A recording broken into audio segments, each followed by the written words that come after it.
Раздавах се за хора, които грам не заслужават. Хора като мен просто падат или стават. Миналото ми обсъждат, всички там си остават.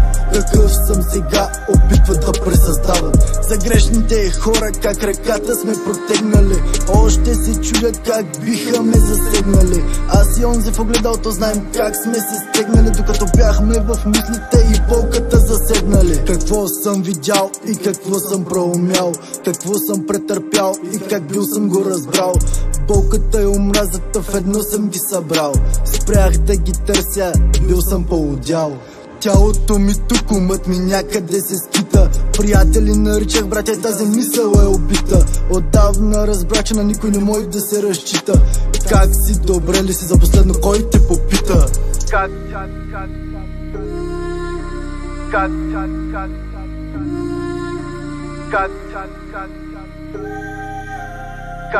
Добре ли си, за последно кой те попита? Раздавах се за хора, които грам не заслужават. Хора като мен просто падат или стават. Миналото ми обсъждат, всички там си остават. Какъв съм сега, опитват да пресъздават. Умът и сърцето водят битка двата свята. Животът ме научи да стъпвам здраво на земята. Страдам от безсънни нощи, мисли в главата. Какво ли още ми е подготвила съдбата? Докато в днешните девойки виждам единствено разврата. Как в грозната картина аз намирам красотата. И аз като луната предпочитам самотата. Защото някога съм се мислил, че ще бъда с най-добрата. Подминавам вече хора, из които съм излизал.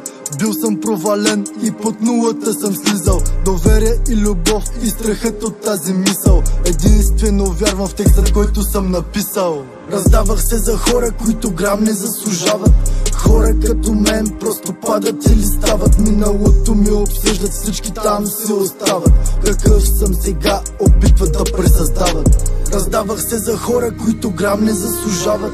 Хора като мен просто падат или стават. Миналото ми обсъждат, всички там си остават. Какъв съм сега, опитват да пресъздават.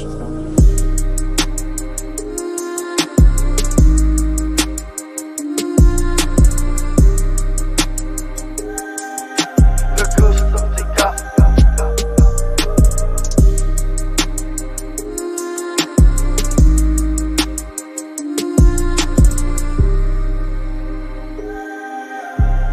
съм сега?